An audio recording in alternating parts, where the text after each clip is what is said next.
కడప జిల్లా ఒంటిమిట్టలో శ్రీరామనవమి వేడుకలకు అంకురార్పణ జరిగింది. స్వామివారి ఆలయాన్ని అత్యంత సుందరంగా అలంకరించారు.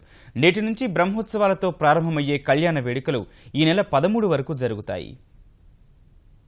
అతి పురాతనమైన కడప జిల్లా ఒంటిమిట్ట రామాలయం శ్రీరామనవమి వేడుకలకు సిద్ధమైంది. తిరుమల తరహాలో బ్రహ్మోత్సవాలు నిర్వహించేందుకు అన్ని ఏర్పాట్లు పూర్తి చేశారు. ఇక్కడ ధ్వజారోహణంతో బ్రహ్మోత్సవాలు ప్రారంభమై ఈ నెల 13వ తేదీ వరకు జరుగుతాయి. 10వ తేదీన స్వామి అమ్మవార్లకు కళ్యాణం జరిపిస్తారు.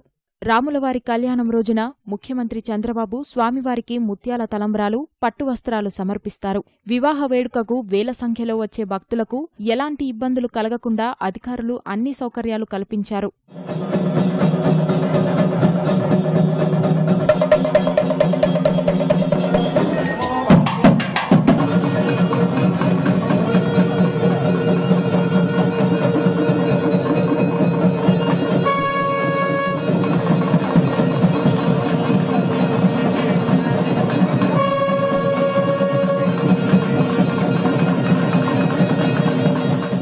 రామాలయాన్ని టీటీదే ఉద్యాన శాఖ అధికారులు పూలతో అత్యంత సుందరంగా అలంకరించారు. సుమారు 2 టన్నుల పూలతో గర్భాలయం, మంటపం, ఆలయ పరిసరాలను ముస్తాబు చేశారు.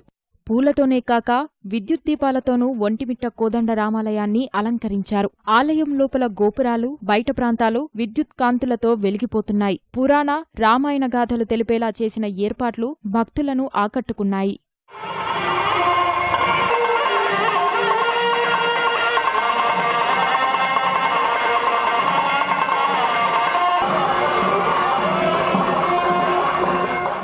రాములవారి కళ్యాణోత్సవంలో ఉపయోగించే కొబ్బరి బోండాలు కూడా సిద్ధమయ్యాయి. తూర్పుగోదావరి జిల్లా మండపేటకు చెందిన రామారెడ్డి ప్రతి ఏటా ఈ బోండాలను అందంగా అలంకరిస్తాడు. శంకుచక్రాలు, సీతారాములవారి నామాలను ఆకర్షణీయంగా తీర్చిదిద్ది భద్రాద్రి, ఒంటిమిట్ట ఆలయాలకు సమర్పిస్తాడు. గత 16 ఏళ్లుగా ఈ సాంప్రదాయం కొనసాగుతోంది.